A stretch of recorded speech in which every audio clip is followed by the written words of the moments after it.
All right, everybody. Hey, hope everybody's doing well this evening. Welcome to the Note Nation Top 40 Tour. We are honored to have you all join us this evening as we highlight another of the top 40 markets across the country with where the market currently is and what we expect to see in the near future. As always, Scott Carson, excited to be here with you guys all this evening, or if you're watching this during the day, whenever you're catching the replay, everyone join us live, either via Zoom or YouTube or on Facebook.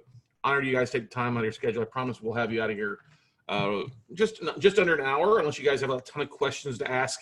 Get rock and rolling. I am obviously a big fan of the Bay Area. Spent a lot of time up there. Go Giants! I'm a big San Francisco Giants fan.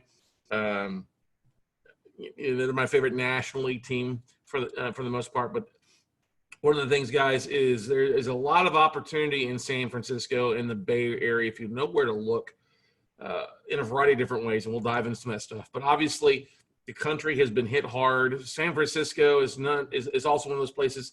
Welcome to the Nation Tour. We highlighted LAX, Los Angeles last night, but San Francisco tonight. I forgot to swap that out there. But we've got a variety of local and national investors join us tonight. We're going to be talking about some of the things that existing real estate investors are looking for. We're going to talk about what new investors are looking for. We'll be discussing some statistics and the numbers behind the numbers and where I see the market going based on past and what I'm hearing from Wall Street and all the different bankers that we talk to on a regular basis. We'll talk a little about the second half of 2020 and the outlook for that. We'll talk about future opportunities, and we'll talk about where and when to get started for you out there. So those of you that don't know me, join me for the first time or have seen us, I've been an active real estate investor since 2002, with a big background in finance, mortgage, and the debt markets since 2004 is when I first got into the debt side of things in the mortgage markets. But in the last, it's hard to believe, 12 years, I've purchased over $500 million in debt for our own portfolio. I am the CEO of WeCloseNotes.com. I've been teaching real estate investors like yourselves, whether you're brand new or seasoned, about how to invest in debt since 2010. Multiple Educator of the Year. I'm also the host of the very popular podcast and syndicated radio show across the country, the Note Closer Show, with a couple million listeners each month, and so we're excited about that. We share tips, interviews, strategies on the podcast, and if you're looking for a podcast, check it out, thenoteclosershow.com. You can catch all the replays also by going to our website, WeCloseNotes.com, and check out the blogs and the videos also on our YouTube channel. But I invest all across the country in roughly about 30 different states. I've bought debt in 35 states, so invested in 35 states, so still looking at 30. But Austin, Texas is home. And so what's a guy from Texas going to talk to you about the San Francisco Bay Area market? Well, I'll tell you what.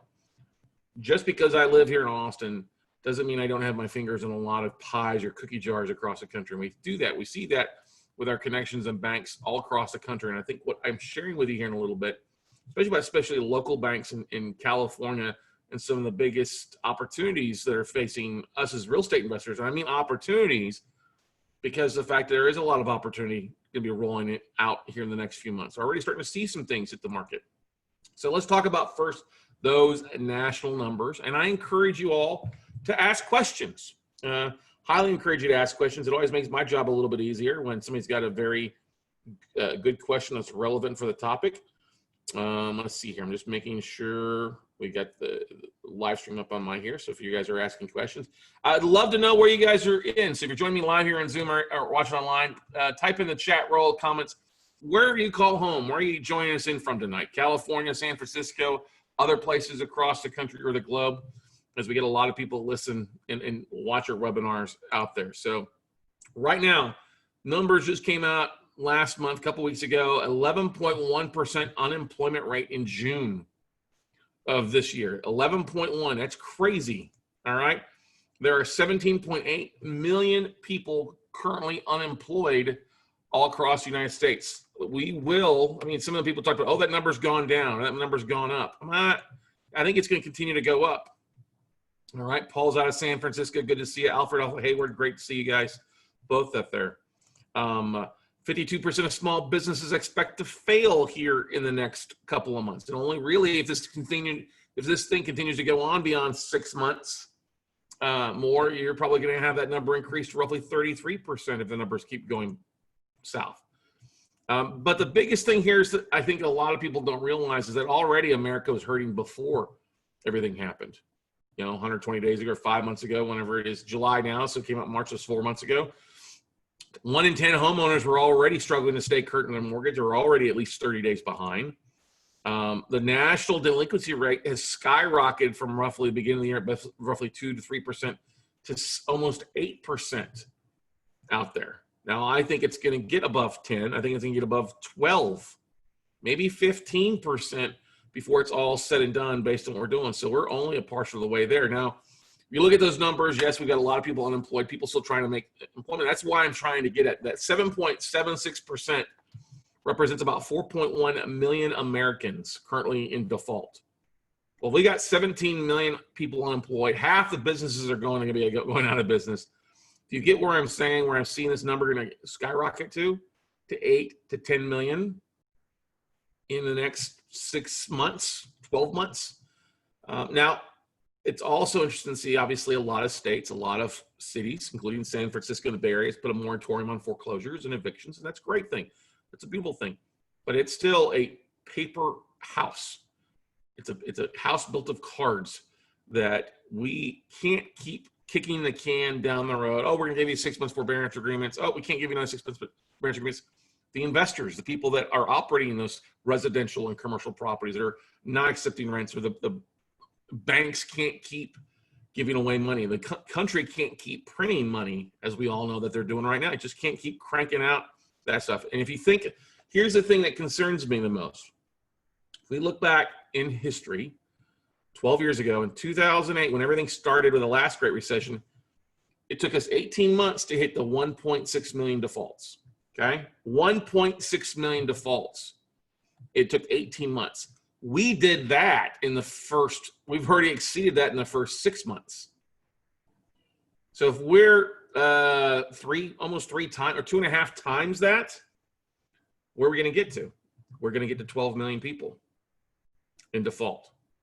At the peak in 2010, we had 15 million Americans underwater. Now, homes may not be underwater right now. California, 10 years ago, was at about 9.5, 9.6 default rate.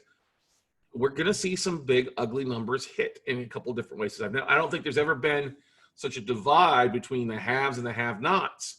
And I think you're going to see that in a couple of things we showed. Last night we talked about the LA market. It was definitely divided. You had some areas that were barely in foreclosure, but then you also had some of the outskirt areas that were actually starting to hit that 1 in 800, 1 in 500 home, loans and default aspect of that. And you're going to see that as well. So let's talk about some of the things. Mortgage loan delinquencies record highest spike in 2 years.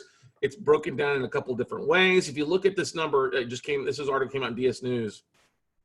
Non-prime loans experienced the greatest annual increase in delinquencies in June, rising 21.8%. Crazy enough. Expanded prime loans started the second highest increase, a 12.2% rise. Reperforming loans experienced a 6.4% annual incline. Prime loan delinquencies rose 5.5%. All right. Now, you don't have to be a genius, but we've been doing a lot of non-prime. Subprime loans have been back for a couple of years now. We've been talking about this since a year ago, that we are going to see these things default. When you can still get into a house or basically nothing down, or have your down payment on an FHA loan be paid by the bank or the loan company that's doing the loan, and then giving money towards closing costs where you can show up with basically nothing in your pocket, that's not a good time. All right. And we've seen a lot of that. All right. Obviously, mortgage defaults record surge in just April alone. New York City's been one of the hardest hits. Las Vegas has been hit hard. Miami's been hit hard. All right. New York and New Jersey states are some of the bigger ones there, along with Nevada. That's telling you that. But what I want you to keep in mind, usually when you start seeing those things, they have, as I like to say, domino effects across the country, especially if it's all on one side, that could be one thing. But when you have Nevada being really close, I mean, we all know that Nevada has a lot of investors from California struggling there. If they're not getting rents paid in Nevada, where are those rents going to come to cover the mortgage? Now, let's talk about, is this good news or bad news out there? Technically, we have about 1 out of 20 borrowers, roughly on average, are in default. 1 out of 5%, 1 out of 20 are in default. California has a little bit higher than the national average. Now, we're not talking about some of the most populated areas. but you have a lot of areas in the outskirts that are in defaults. People that service industry, that serve San Francisco, the Bay Area, things. People that have a commute have a little bit higher than national average. It may not be right in San Francisco or Marin County, but you do have a lot of things that are taking place there. Now, San Francisco itself proper has one of the lowest foreclosure or default rates in the country. That's a good sign. It's a good news there for you. But it also means it's skewed a little bit. The median price point being over $1 million, $1.4 million. If you do have those that start to get foreclosures, people start defaulting, it's going to take a good year plus for you to foreclose.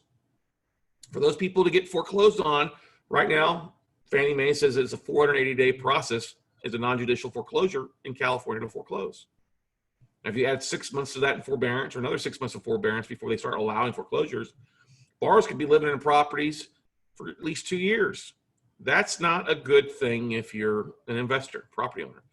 You also add in the backlog of forbearance agreements or specific cities and states doing specific ordinances to delay or stop evictions, foreclosures. That's also going to affect you as well. And we saw the same thing happen a couple years ago.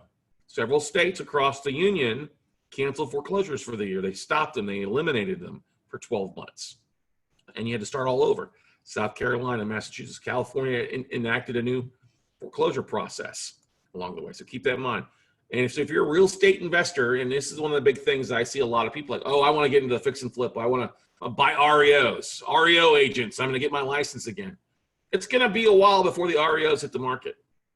It's going to be 12 plus months, if not 18 months, before the REOs really start to hit in a heavy fashion, if they hit at all. Okay. Now, the market predictions were that we were going to see another year of roughly about 5% growth. Okay. All right. We're going to see 5% growth in sales and houses. That's not the case. We're down across the board here. Article came out here just recently about how the Bay Area's housing market is taking a big hit. That roughly it's down 35% year over year. So this time last year, it's down 35%. That's because, yes, a lot of sales have been canceled. All right. A lot of sales have been canceled because now, people aren't making the commute if they're working remotely. I mean, you look at Google is a great example of a Bay Area company who's now realized that they can give you just as much productive with people working from home. When they're giving and issuing $1,000 checks to their employees to work from home, that should tell you that office space is going to go down, and people would rather get a bigger bang for the buck living outside of Silicon Valley and San Francisco, where they get a bigger bang for the buck and have to make the commute once a week, or just jump on Zoom like we're talking about tonight. Okay. Pretty much 30% drop overnight in listings. People are pulling their homes off, or they're dropping the prices, or just saying, oh, let's wait and see what's going on. And same thing with, when you look at Airbnbs, short-term rentals, which have been a popular thing in the higher desirable areas. That's a rough product to be in. People trying to make extra money to pay for their mortgage on their $1 million house with side hustles. Hey, those side hustles are gone. All right. So let's talk about this chart here. Kind of shows the ratios, the percentages of the foreclosures across different loan types. And you see, 9.9%, 9.69 here is where we're at right now on the FHA loans. We talked about this earlier. That's because a lot of people got in with very little down, very little skin in the game. Your VA loans are still at about 4.3%. Your conventional loans at 3.16%. And then you also got all loans on average are coming in at that 4.36. So you got to keep that in mind on a weighted average. That's doubled than when it was at just a few months back. Okay? Keep that in mind. You're going to see an increase in that across the board the longer this goes on. Now, pull some stuff from Realty Track. Obviously, this kind of shows you some of the foreclosure rates for San Francisco. The ones that are higher, it's still pretty low compared to other areas, especially to your cousins to the south in LA. Whereas the dark blue was one in every 850 homes. This is one in every 2,900 homes, roughly, in the dark blue. And the 94121, 94124 zip codes, those things low aren't a lot of the areas out there. They're pretty low for the most part in the rest. You've got a few spots there that have increased. And it's honestly, you can see there's not a lot of that middle blue color. It's either dark blue or very light sky. Okay. So keep that in mind. And obviously We have a lot of pre-foreclosures drop month over month the last couple of months because of the actions just being stopped. You do have auctions taking place. They're down quite a bit year over year. You do have some bank-owned properties are down dramatically, but you've never really seen a lot in that neck of the woods anyway. You start looking at some of the numbers, you can see the number of filings in San Francisco, California drop on a big basis because they just can't do it anymore. Okay. Bank owns, hey, if you wanted to pick up, if there was a bank owned REO on the market right now, you might be able to get it at a pretty cheap price, especially if it stays on through the end of the year. Okay. That's why I say we're going to see a lot more residential deals coming out the fourth quarter. And I'll get to that in a little bit later on here where you can really tap into that. Obviously, forbearance numbers continue to increase or decrease on a month-over basis. This is from June of last month. Obviously, it dropped a little bit as they opened up some of the economies, but especially in other parts of the state where it's been tightened back up again, you're going to see forbearance numbers and delays on debt and everything like that continue to increase or decrease depending on the specific markets and what's going on there. You know, I always get worried, you know, if you give, when you think back that 10% of Americans were already a month behind, and some people were 4, 5, 6 months. Now they've had 6 to 12 months to stay in their house more. Hopefully they've gotten a job or done something to make some ends meet, but that's not always the case. All right. And you can see the active forbearance plans across the country kind of fall on that point. So, you know, just under 5 million. It's dropped a little bit, but not dramatically. You know, not dramatically at all. It's going to be interesting to see what's going to be the fastest to go are going to be your non-government backed mortgage companies, your owner financed borrowers. Those are the ones where the underlying people may have done a wraparound mortgage, a subject to deal, and they you know, it's an investment property, it's not a primary residence where the banks aren't as friendly with that you're going to need the money. So you're going to see a lot of those that may not be actively on this aspect. That's why I think our forbearance plans are probably closer to 5.5 to 6, somewhere in that range if you start figuring in everything truly besides just the government backed securities kind of loans. Okay, let's talk about commercial debt. Commercial been very popular in San Francisco, okay, and all across the country, but we're going to see a steady decline in commercial, not only just the rents, but as businesses close, we know that's going to lead to a lot of for rent signs out there. We talked about 52% reduction in businesses. If that goes longer than 6 months, expect to see even more of those numbers. Okay. I've been saying for a while that a lot of commercial real estate has been overvalued, especially if you're looking at multifamilies, apartments. That's definitely the case. A lot of office space has been at a premium. It should not be a premium. It should be at a discount based on some numbers that I'm about to share with you. 1 in 5 hotel loans are in default. We've not seen that for quite a while. 20% of all hotels are in default. When I saw a number when Hilton is at 35% occupied worldwide, that's not a good sign. And we know people aren't traveling, conferences aren't taking place, expos. So if people aren't traveling for a vacation, they're not traveling for work events, the hotel industry is going to take it in the teeth, not just this year, but also into next year. Retail obviously has been on life support for a while. Obviously, big box stores, every day it seems like somebody's going out of business or is getting ready to go out of business as they slow. We've had a 26% increase in online sales in the last 6 months. That's no surprise. But retail, the bigger box stores, bigger companies have been slow, like the Titanic, to move to the online space. Those are the ones that are being hurt the most. So you're going to see a lot of retail spaces pop up that you've got to get creative with in a variety of fashions. We'll talk about that. We're going to see officing vacancy set to increase to about 20% across the country on average. In some places, it's going to be hit even harder. I'm a big believer San Francisco is going to see a lot of office space get reduced as people aren't traveling. People are working from home. They're using Zoom, Hangouts, and things like that to make things happen. I would expect you to see at least a 15% vacancy rate. That's across the board. I think that's going to be higher, especially in retail, especially in the restaurant space. You're going to see a lot more of that. There was talk about, San Francisco is such a great culinary city. And I agree, great restaurants, but people have to have money to invest. They got to have the foot traffic to come in. If they're not having the foot traffic, they're not going to open up. Okay. We're expected to see continual rents on commercial space continue to fall another 10% by year end, 10.5%, and then probably another 5 to 10% into 2021. Now, if your rents are dropping by 20 to 25%, that decreases the value of your property, okay? Especially commercial space. In most commercial loans, the banks have clauses in there. If they ever get a point where they're at 100% or above 80 or 75% LTV, they will often do a capital call to the borrowers on those properties, say, hey, I need you to bring some money to the table to bring your numbers down, to bring our number down, or that we're going to look to foreclose. We saw a lot of this happening 12 years ago. We are going to see a lot of this take place here in the next 6 months, stuff that already starting to hit right now. Whoops. Did I do something? Hang on here. 1 second. I want to share this with you. Hang on here. Let me move that over. I would forget, so we need that. Let me do one thing here. Sorry, because I want you guys to see this. This is an important thing. None there. None there. That's good. Okay, so let's do that where that flies in.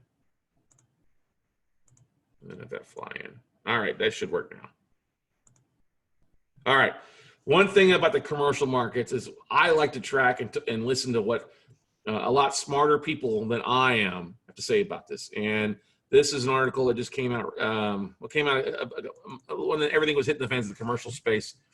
And billionaire investor Carl Icahn told CNBC expects the U.S. commercial real estate market will crumble. And we've already seen that. By the end of March, commercial mortgage-backed securities lost $50 billion in value in roughly a couple of weeks. And he considers it's going to get worse, just like, as he said, the housing bubble, market bubble 2008 has happened all over again, okay? He's shorting his all commercial mortgage bond markets, biggest position by far out there to make things happen. And so one of the things, I didn't pull those things over. It's all the same thing like it happened. Slice and dice and put them into something called a index fund, and they sold them against the clients. It's just like the Big Short all over again. And as he says the words, thinks the market drop was catalyzed by the coronavirus pandemic, of course, it still has a longer way down to go. So we have not seen the last of that. And then you look at what's going on with San Francisco. I get cities want to come in and help people stay in, but this is the domino effect that I get into. When Governor Newsom issued the executive order in March to delay small and medium-sized businesses, give them an automatic 1 month extension and extend that, encourage offer longer periods. That's a difficult thing. There's a no-win. Do I allow somebody to stay for free, even when I know there probably won't be a tenant out there to take the place? That's the limbo that we're in. But when you have companies that are operating and then just refusing to pay rent, even pay something, that's a scary order. When you see companies like Subway, some of these other franchises are like, we're just not going to pay rent at all. That's not a good sign at all. And it's this thing is you got to keep in mind here too. The governor obviously is saying that these people are not obligated to pay their rent. They kick it down, but what's going to happen? They're not going to pay. They're getting their rent free for 5 months, 6 months. Oh, we'll just move into somewhere else across the place that's cheaper. That's not a good thing. And that's the thing is if you're a San Francisco landlord, you've got to be doing some internal evaluations and figure out, hey, what can you do? What can you not do? As they say on here, you may need to be talking to your bank and seeing about making some, hopefully you've called and made some arrangements to drag some things out, depending on what's going on. So let's switch places here a little bit. Let's talk a little bit, what are the opportunities? Because that's what we're all here for, right?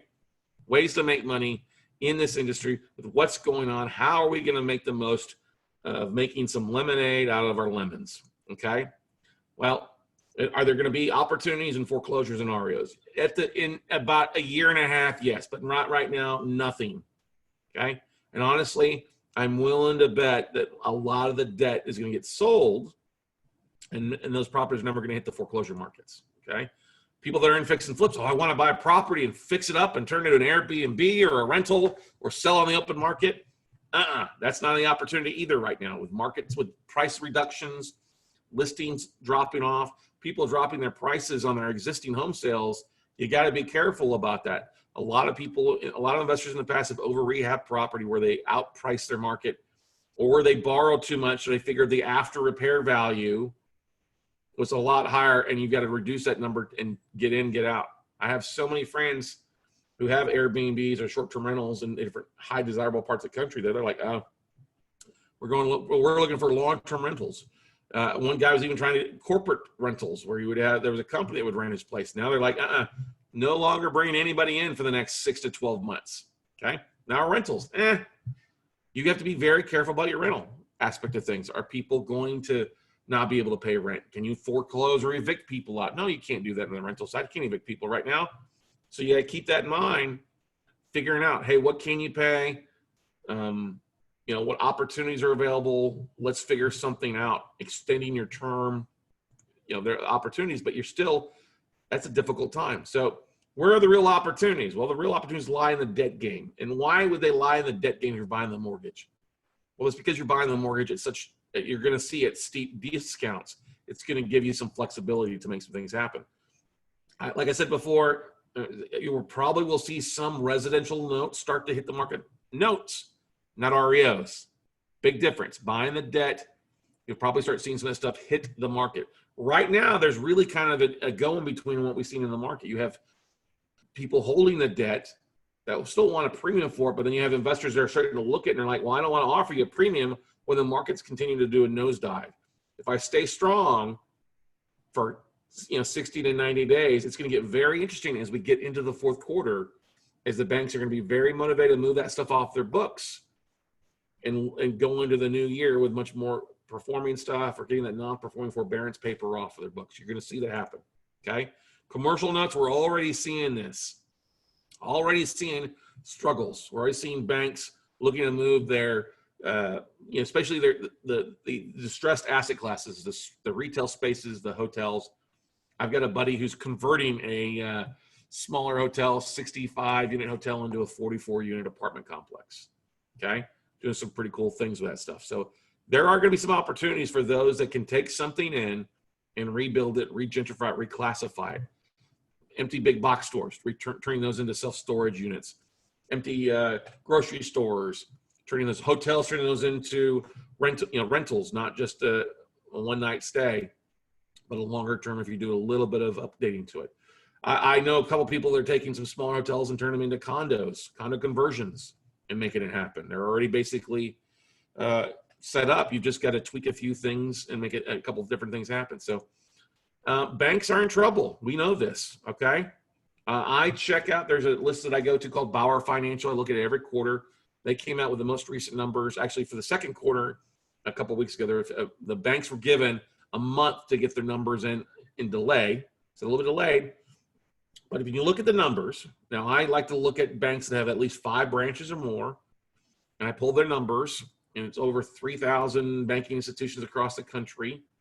45 are based in California. Now, we all know there's a lot more banks in California, but they have their home offices in California. And when you look at it, between just those 45 banks that are based in California, there's $2.3 billion in residential loans that are at least 90 days past due. It's basically a $51 million average across the board. Every bank has it. That's the thing I want to drive home as an opportunity. Every bank has non-performing debt in their books right now. Now, if they want to sell it or they're waiting for the government bailout, they've got their reasons. But I guarantee if you start making contact, you start reaching out to them, to the right and important parties, you've got some opportunities there. Basically, at least 3% average of each bank's loans are at least 90 days past due, if not longer. At least 90 days past due, 3%, 3 to 5% on average. There are $1.4 billion in single-family residential loans in default. Out of that 2.3, the rest being commercial. Two of the biggest troubled banks, one is Union Bank with over closer to $105 million in defaults. And then you also have Citibank with $263 million plus in defaults. I've bought from Union Bank before. We've bought from Citibank before. They will sell notes off, whether it's a bulk purchase or if you're looking for smaller carve-outs. It depends on what they have in their books. But I guarantee they're looking. Every bank right now is reaching out and trying to have, what do we do if this happens? What do we do if this happens? How soon can we move this? And that's the overwhelming thing that you're seeing across the board. Almost every bank has started to pull in their capital and increase their reserves, which is a sure tail sign that they're looking to sell off assets. Now, what does that mean? Well, that means there's a lot of borrowers out there that are looking for some help, okay? And that's one of the big things of why buy distressed debt. Well, a couple of things. One, You can start purchasing the debt now and putting your money to work versus wait for foreclosure. You may never have to get to foreclosure, because if you buy it right and structure forbearance agreements, trial payment plans, partial payments, restructuring that debt because you bought it at 30, 40, 50 cents on the dollar, you can make some nice, very highly tasting lemonade out of lemons, okay? We talked about this. So it gets, depending on the location, the foreclosure time frame, values, condition, et cetera, what's going on, you could pick it up at some pretty steep discounts, anywhere from like 30 to 70% off, and control the asset, control what's going on. If there's a business in place, they're great. Work with them to keep them in place. If there's borrowers in place, work with them to modify. If there's a renter in place, great. Work with the renters. Take over the property in receivership. Have the borrowers walk away and you become the landlord immediately with an REO if you need to. We've done that quite a bit. You've got a variety of strategies: loan reinstatements, modifications, short sales, short payoffs, foreclosures, loan sales to other investors, deed and liens, cash for keys. There's a variety of strategies that are available to debt investors out there that aren't going to be available, and that aren't available to your landlords, your fix and flippers, where they've got the one or two sold strategies.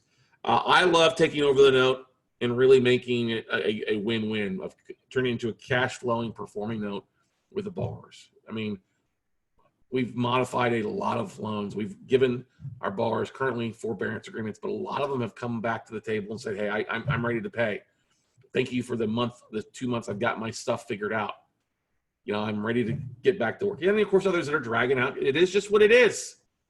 You either have to take action and make the best of a bad situation, or you can sit here and cry in your milk. Well, crying in your milk isn't going to help anything. And as one of the beautiful things about note investing, being a note investor, if you do buy the distressed debt, is you're 6 to 12 months ahead of everybody else. You've got so many more deals to look at. You're not having to do direct mail campaigns. You're not having to mail out postcards. You're not going to drop thousands of dollars in that stuff. Is all. You can take over the property and do what you want. Work with the homeowners, don't work with the homeowners. Work with the borrowers, don't work with the borrowers. Work with the businesses, don't work with the businesses. All right, on the residential or the commercial side, okay? Like we said, no direct mail. I know a lot of investors out there are really looking at their monetary spends. What do we have to spend on marketing? Not much, all right? And the more competitive a marketing, the more you got to spend in marketing to find deals. So if you're in San Francisco or marketing in the Bay Area, you've got some high end. You need every bit of dollar you can to go to things. So in the debt space, we don't mail postcards or letters. It's a very simple business with a couple simple tools: emails, LinkedIn, or pick up the phone and dial for dollars to the Bauer Financialist, to landguide.com, jumping on LinkedIn and contacting asset managers. Some very simple things. You just got to take the action to do it, but you can do it from your home, your office. You don't have to have an office. Do it from your home, but outside, whatever you need to. And another beautiful thing is, whereas most real estate investors are mailing out thousands of dollars in direct mail, hoping to get a 1 to 4% response rate and getting one deal out of that, we love the fact that, hey, one source turns to many deals, not just one property, but often multiple properties that we can cherry pick from, especially the best deals that we like for our assets. Or we can turn them over to other investors out there and make fees and marketing to other note investors. Had a phone call conversation yesterday with a bank out of Wisconsin. He's got a couple deals he's got to move off his books, and they're willing to take a pretty good haircut. And it's a performing note. The guy's been with the bank for 50 years. Okay? If you can buy in bulk, you're going to get better pricing that way out there as well. And a lot of people are like, well, I don't have the money and it's a tough time. Look, there's a lot of investors with capital looking to be put to work right now. And whether you're looking at residential, commercial assets, if you're buying the debt, it's a lot of times doing the same type of marketing to find different deals. And maybe you don't want to buy in San Francisco. Maybe you want to buy in other states. You want to put your money to work. That's a beautiful thing. Those 74 banks that I mentioned, or 45 banks, whatever I said in the previous slide, they're not just lending in California. They're lending all across the country in a lot of cases. So you can, take your money. If you've got $250,000, $500,000, well, that might buy you a doghouse in San Francisco. That could buy you 4 or 5 or 6 or 10 places in other parts of the country. There's a lot of, like I said, a lot of private money, especially in San Francisco. We know it's a very wealthy area, one of the wealthiest places in the country, and a lot of investors are looking for money. So if you think about this, there were 15 million homeowners underwater in 2010, everybody. That was at the peak. 15 million homeowners underwater. We're a fourth of the way there, but a whole lot faster. You have the opportunity to really help people out. The country needs investors, not the government, not the state elected officials, not the city officials. They need for us to step in and help America out. They need us to come in and say, hey, I understand you're going through a thing. Let's work something out that makes sense. Let me give you a break. But the fact is, if you're buying the debt and the banks write that debt off and you can pick something up at 30, 40, 50, even 60 cents on the dollar, you're so far ahead of traditional investors out there. And are there investors out there? Yeah, there's a lot of investors. $9 trillion in retirement funds are out there right now, okay? That's the wrong number. Actually, there are more investors. Did I not change that up here? Let me pull this up here real fast because I want to share with you. In San Francisco, there is, there's especially San Francisco itself, there's 59,000 investors out there with an IRA. And out of that number, 40,000 of them have over 150 grand in retirement accounts. That's a lot of money.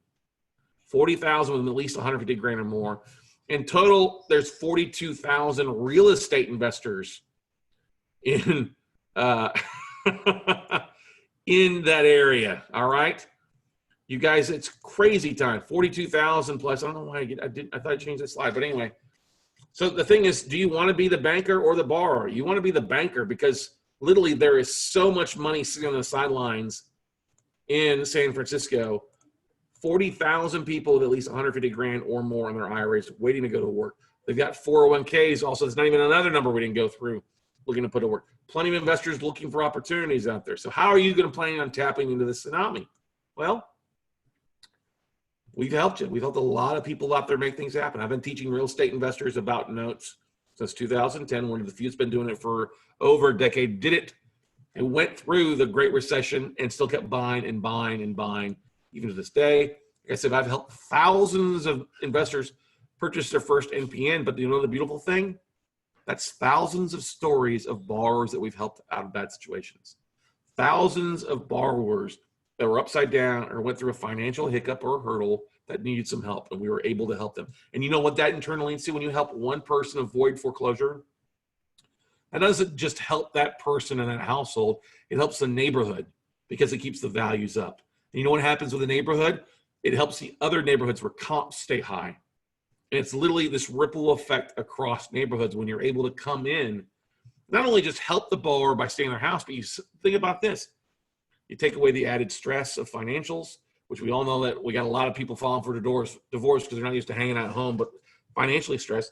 But it also allows for your kids and children to continue to go to the schools that they like. Now, most of them are doing remote these days, but still that opportunity, not having to find money for a move, not find money to put down deposits. That's a huge, if you think about it, such a huge weight off of so many people's shoulders right now where they don't know what's going to happen. And anytime you can come in and really serve, in the words of Martin Luther King, I have a dream, right? Well, I have a dream. I would love to help several thousand more borrowers by really doing some great things. And I've got a goal that I believe that we can help find 10,000 investors out there that dive into the note space that really make a huge impact, not only on financial thing, but also that reverse impact on neighborhoods, borrowers, families to really make some good things happen. I don't care if you like residential, commercial notes. Hey, great, there's a lot of opportunity out there for you. I don't care if you're looking for cash flow or wanting to add assets to your portfolio to increase your equity positions or create your overall. The beautiful thing about the note business, guys and gals, is that, hey, there's a lot of opportunity for whichever way you want your portfolio. Whatever your goal is, what's it be like to not only be making money, but also helping people stay in their houses? What's it going to be like? How well will you sleep knowing that you did something good and you did something for yourself? Too many people are going to jobs and doing things for other people, and those companies obviously laying people off left or right. I understand a lot of them have to, but they're people that had the American dream of working for a company and retiring. We all know that's going away. Now, if you want to buy one-offs, great. There are plenty of banks selling one-off deals. Or if you want to buy in bulk and bring some money together, raise some capital, hey, you can do that too as well. And those that do raise capital and have the opportunity to buy in bulk, hey, you're going to see some really phenomenal deals, once in a lifetime once in a generation type of deals out there. And we've seen trades anywhere from 25,000 all the way up to 5 million plus take place out there. All right. I'll give you an example. There's a huge hotel right across the street from Central Park in New York. And the loan on it is $260 million. The bank and the lender on this is willing to let this thing go for less than 20 cents on the dollar. $50 million for $260 million. It's a 1,331 room hotel. Fully, but it's been in default since 2018. 2 years of default. Yeah, they're willing to let it go for roughly less than 20 cents on the dollar. I would never believe I would see that, but we're going to see some really steep times. It may not be nickels or pennies on the dollar, but we're going to see some substantial discounts if you know what you're doing and know how to find the right people out there. And the beautiful thing, I don't care if you've been through short sale or foreclosure or bankruptcy in the past. Banks don't give a rat's ass about your credit or where the funds come from. That's one of the best things about the note business. You don't have to go get traditional financing. There's plenty of investors out there that have money sitting on the sidelines that want to make a return. Not only can you do something good for you and the borrowers, you can do something great for your investors that are making zero or negative returns on their IRA account. Their 401k is now a 101k. You do some real good. But like I said, you don't need a huge amount of marketing or office or overhead. If you've got email address, LinkedIn, and phone access, that's a beautiful way to get started. Yeah, hey, you've got to have some vendors. Yeah, you may need to have a little bit of marketing money set aside. We're not talking it's a huge amount. We're talking minimal amounts to help you get rocking and rolling, but you're not dropping 1,000, 5,000 a week, a month into postcards. We're talking a lot less than that to help you get rocking and rolling. So whatever your focus is, whether it's single family homes, apartments, hotels, retail office, self-storage facilities, mobile home parks, there are deals in all asset classes. All right. Deals in all asset classes. Yes, there will be deals in apartments. The apartment's been way overpriced. You will see stuff, especially the 100-unit or less apartments aspect. You can really create win-win scenarios. I'll give you an example of a lady. This deal is in Illinois. When we've bought in San Francisco, we've bought all across the country, but I wanted to talk about this story. Her and her husband lived in this house for 20 years. They took out a loan a few years back when the market went up, took the loan out to make some repairs, and then the market crashed on them. They were upside down by over like 30%. Been trying to do a loan mod for 4 years and only been sold 4 times until it came across our desk. And so we bought it. Was able to see that she was trying to stay in her house. She had her kids raised in there. Husband had gotten sick, had a heart attack, wasn't able to work. Wanted to stay in her house, but wanted to try to do something. Hadn't taken the money and gone on and bought crazy things, done it, put it back in the house. And when we bought the note, we bought it cheap enough to negotiate with the bank that we were able to reach out to her. I actually made the phone call myself and talked to her on the phone. I said, listen, where are you at? Let's get this thing fixed, because I know that you're feeling upset that your mortgage is sold, but let's come to a situation right now that makes sense. So we did that. In 30 minutes, we negotiated that she brought a little bit of money to the table, some skin in the game. She could start making her existing monthly payment.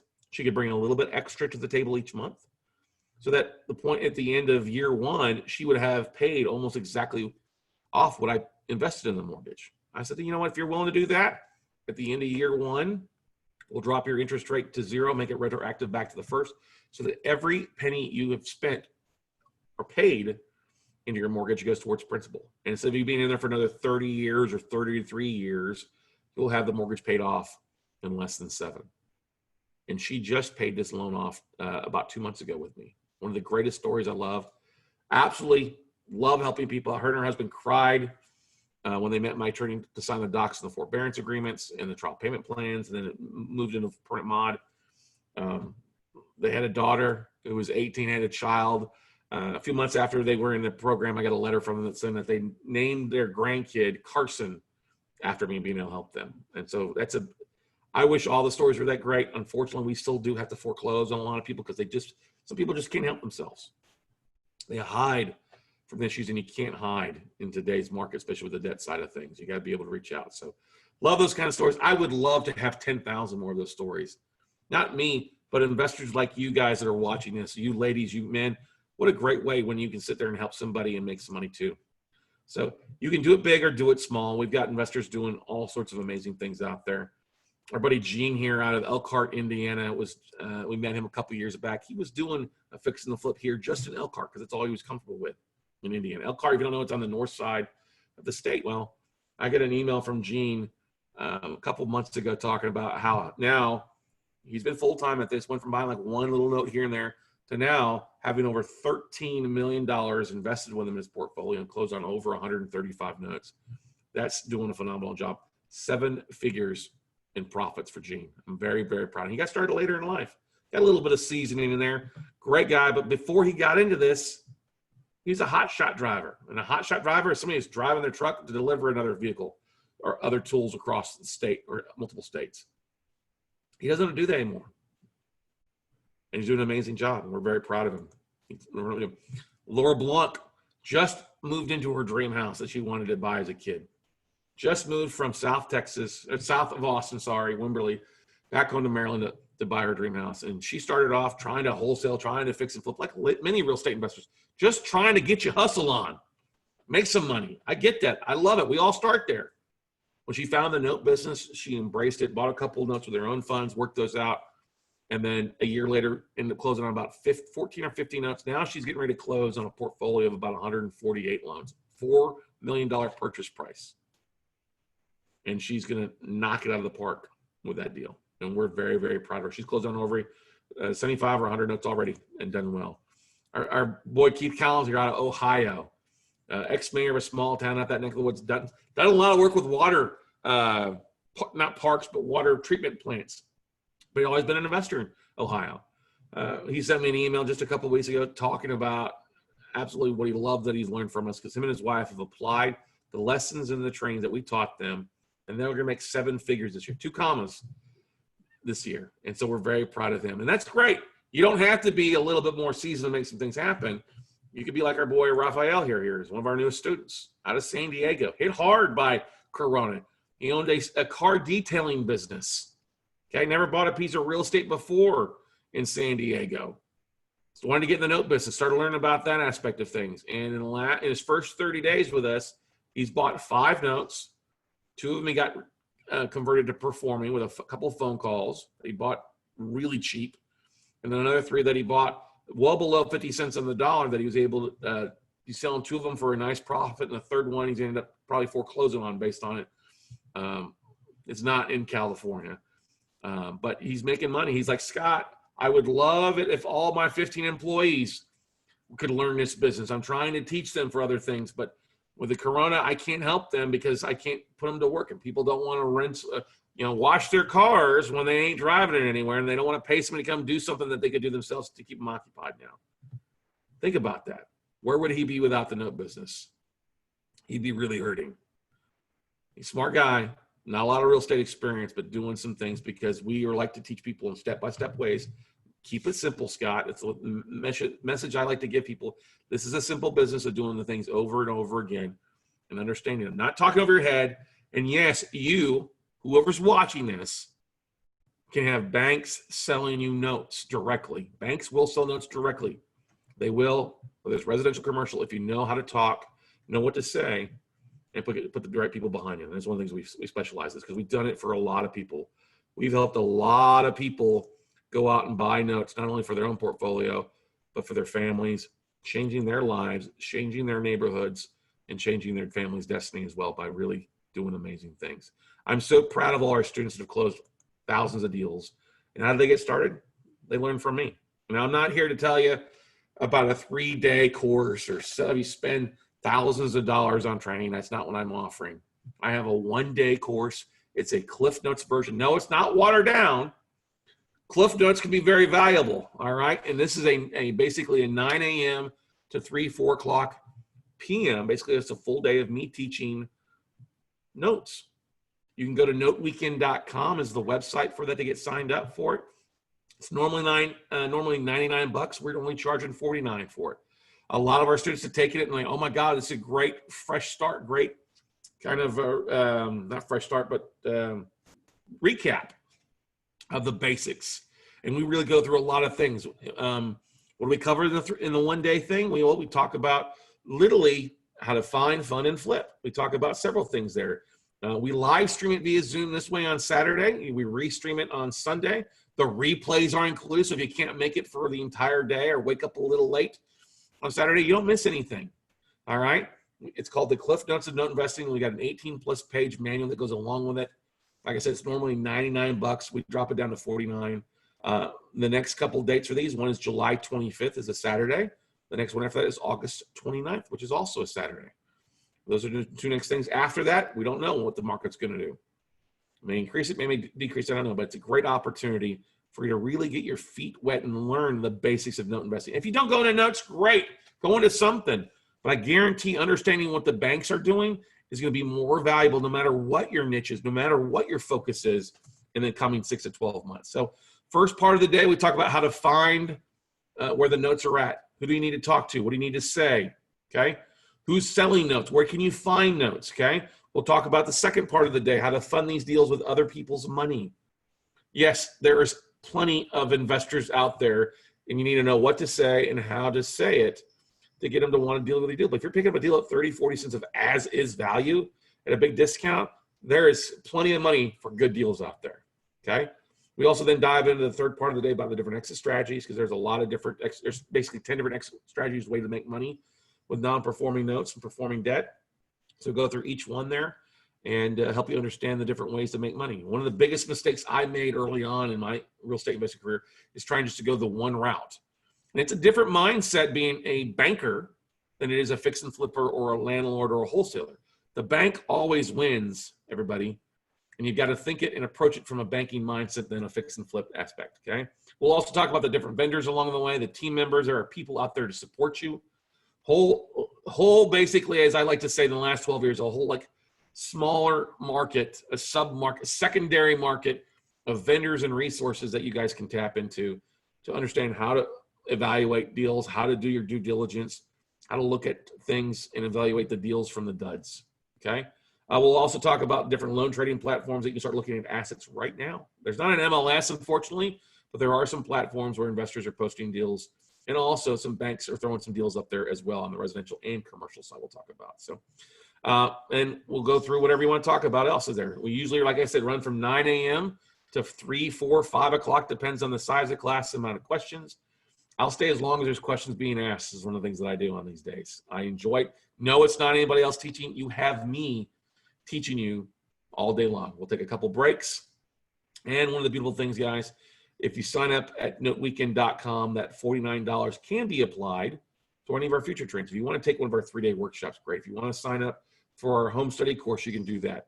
Hey, great. We'd love to have you, but it's just $49 and is the biggest bang for the buck in the note industry is what my students have told me. Okay. So once again, guys, it's a 1-day online note training to help you really get your feet wet, understand it, see if this is a place that you want to go. If at the first morning part of the day, you're like, I don't think this is for me, I'll gladly refund your money back. I don't care. I don't want your money if you're not going to be focused on doing something. So if you find, hey, this is not for me, hey, don't worry about it. We'll refund your money back for you. Like I said, let us help you make a big impact. Let us help you make America great again, one defaulted mortgage borrower at a time. All right. Dates are July 25th. That's a Saturday. August 29th is also Saturday. If you miss one, yes, we can bump it to the next one for you. Next one after August, I think it'll be September sometime. I haven't set a date yet for it because we're waiting to see kind of where things are going. But would love to have you be a part of Note Weekend. If you're invested in San Francisco, great. We can show you how to find deals there. We show you how to target banks that ask us there. If you're looking to get a bigger bang for your buck and looking at other states, hey, we can definitely help you do that too. Are there any questions from you guys? Once again, that link is noteweekend.com that you can basically get signed up at it tonight, and we can get you rock and rolling. One of the great things that we'll do is, since we're roughly a couple days out, I can actually send you the replays to the last one so you can understand it and not be such a fire hose the first time out. So once again, I'll put the link in the chat roll here for those that are interested. But if you guys have ever wanted to make a difference, not only in your lives, but in the lives of borrowers, and like I said, really impact the community in ways that you would never estimate and never understand, then you may want to sign up for Note Weekend and learn how to do that and go from there. We've got a tremendous amount of other resources to help you out with that. We've got over 1,000 videos on YouTube. We've also got our podcast with 600 plus episodes. We're here to help you guys really, as I like to say, make a difference, but be able to smile, to laugh about it, and actually have fun. You can do this business from anywhere, everybody, whether you're in your home, your office, at the beach, traveling. I know most of you aren't at the beach or traveling for the most part, but we have closed deals from our own house to our office to on vacation and traveling. There's a lot of great vendors to work with that do all the heavy lifting. You don't have to be the guy calling. You don't have to be the girl knocking the door. You don't have to be the person showing to the foreclosure. There are vendors out there to help you. So if there's any questions, comments, concerns, I'd be glad to take those at this time. For you out there, I want to thank you guys for joining us. I see Tony join us online there. I see got quite a few other people: Alfred, Aaron, Irene, Jason, Paul, Steve, Wayne, Boyd, a bunch of you guys out there. Thank you so much for joining us live. If you're catching this on the replay, hey, thank you for watching as well. Once again, take advantage of noteweekend.com for just $49. And we'd love to have you be a part of our next Note Weekend training, July 25th. So if there's no questions, then I will wrap it up for the evening. Have a great time. Oh, we got a question here. Plus, it's a Giant uniform. Looks great on you. Yeah, like I said, I'm a big fan of the Giants. Was able to attended quite a few games at, well, it's not called AT&T Park now anymore. It's something else, isn't it? Salesforce Stadium, or I don't know what it's called, but a big Mass and Bumgarner, big Buster Posey. Hey, we want some Posey. All right, and big fan of Big Panda as well too. But once again, guys, go out, take some action, please. Take advantage of the deal that we're offering at $49 instead of $99, and we'll look forward to seeing you all at the top. Bye, everybody.